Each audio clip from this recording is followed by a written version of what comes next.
144 square feet goat house project ang sinimulan natin ngayong araw.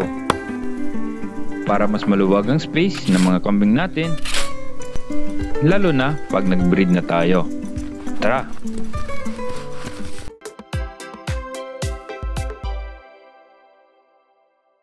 Okay, ngayong araw may project na naman tayo. Dito ang ating palagi kong suki sa mga pagawain na mahihirap si Ka Eddie.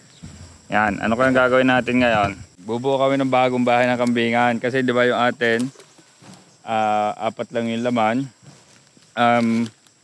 Marami kasi nag-comment maliit, tapos mababa, tapos pangit yung bubong. Eh di, papagandahin natin. Papagandahin natin at mas papataasin. So yung bago natin kambingan, doon natin ipupwesto. Doon, malapit lang, doon sa luma natin.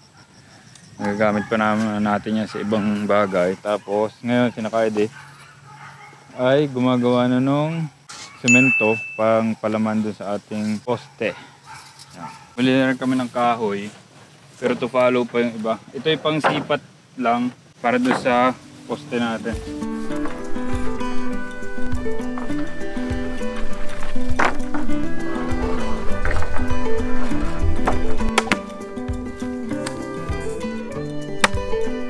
Yung kawayan na pag papakuha ng 2x2 pang sipat.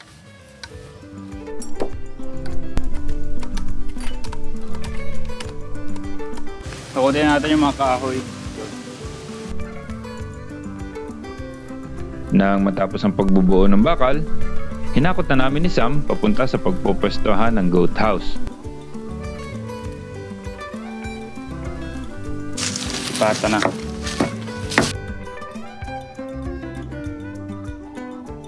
Pinako na mga 2x4 at inilubog ang mga kawayan. Inilagay na rin ang mga tansi para naman pang level. Nang matapos ito ni Ka Eddie, agad namin hinukay ang paglalagay ng mga poste. Si John Paul ang unang naghukay gamit ang pala, ako naman sa side na to gamit ang bareta. Ongoing pa ang paglilibel kaya hindi pa alam kung sapat na ang lalim ng mga to. Tinatapos lang namin yung 4 na hukay. Si Ka Eddie umuwi na muna, manananghalian na kasi 11:30 na.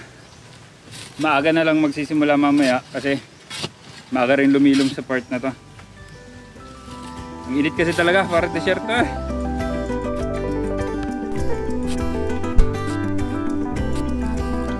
Okay, natapos na namin yung 4 na hukay. Mamaya na lang ulit. Tanghalian muna. I-level tayo. Gumamit kami ng level hose para malaman na kung hanggang saan tayo maghukay. Magsako tayo ang buhangin. Talo na.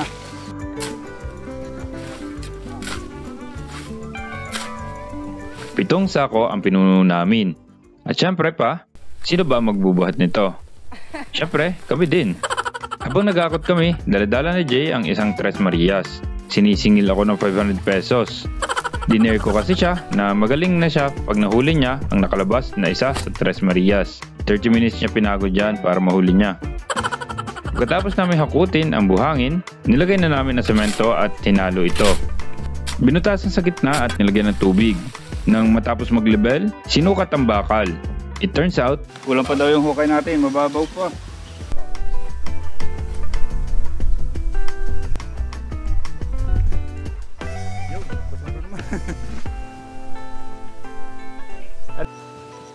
Yan, so ngayon naglalagay tayo ng bakal para sa poste natin.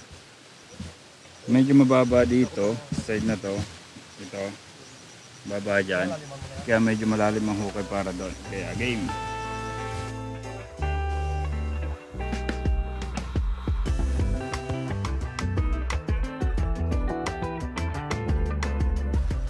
Malalim ito. Mga 1 pie yung diferensya nitong side na to, side na yon, dinagdagan po. Kalalim, okay? Kaya mga kalalim, libog pala.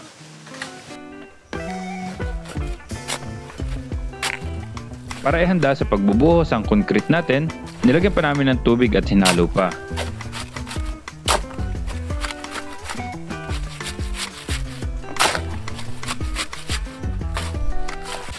Kung mali yung paghalo ko ng semento, ako ang tantakot.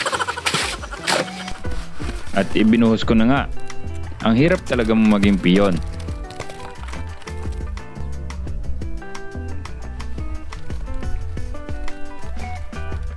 Sinukat ni Ka Eddie para siguradong pantay.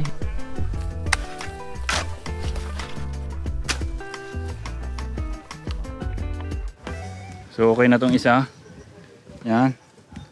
Natambak ko na. May suportang kawayan para hindi siya humilig pa. Sunod na poste tayo. Sunod na poste.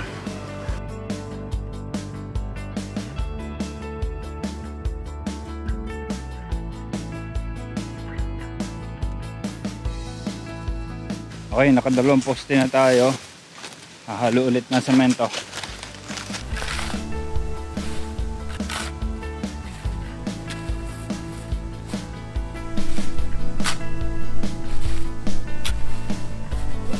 Okay, hakutin na ulit yan.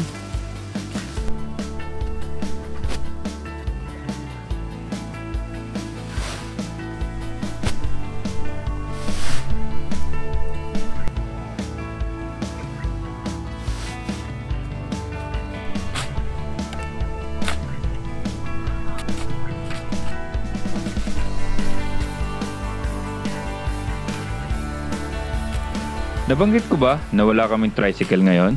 Kasi kinakabit na ang bagong motor natin. Kaya yan, ang tubig, mano-mano ang paghakot. Pero kaya-kaya. Nilagyan na ng semento at hinalo ulit. At maya-maya, umagos ng semento na hinahalo namin. Kaya ginawa ni Ka Eddie, diniretso na niya ito sa pangatlong poste. Tinry pa rin naman namin makuha lahat para hindi naman sayang. At maya-maya pa, yung pang-apat na poste na ang binuhusan namin.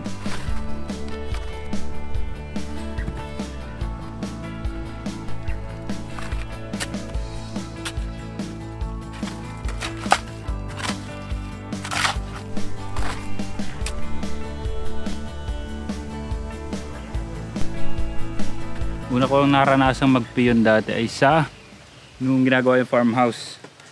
Tapos ngayon na lang ulit, siguro 1.5 years ago. Mahirap talaga, pero kaya.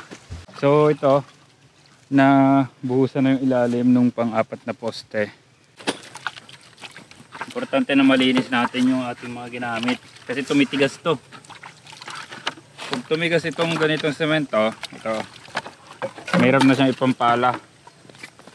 Lalo ito sa kahawakan. Patalas to. Ito sa kamay.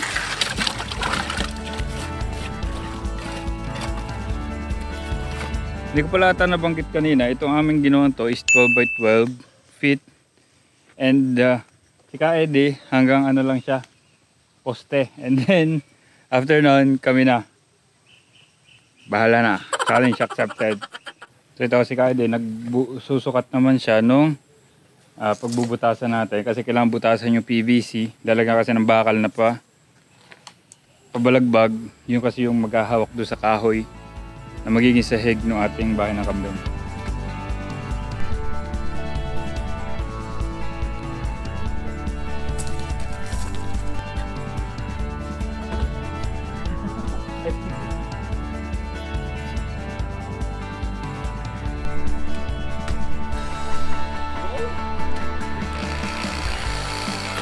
Sabihin nyo naman, nagpapakahirap kami.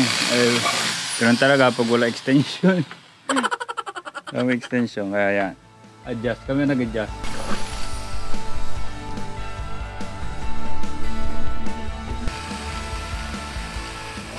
So itong dalawang butas na to, nangyayari dyan.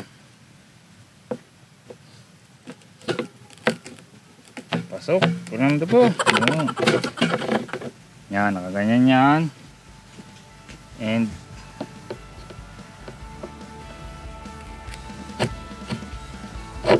yan. Tapos pag may semento na siya, dito maglalagay ng 2x4 na pagpapatungan ng ating mga patpat. Yan. Sila muna para sa video na to. Marami pang gagawin para sa bayan ng kambing pero matatapos din. Yun lang, maraming salamat, subscribe and peace.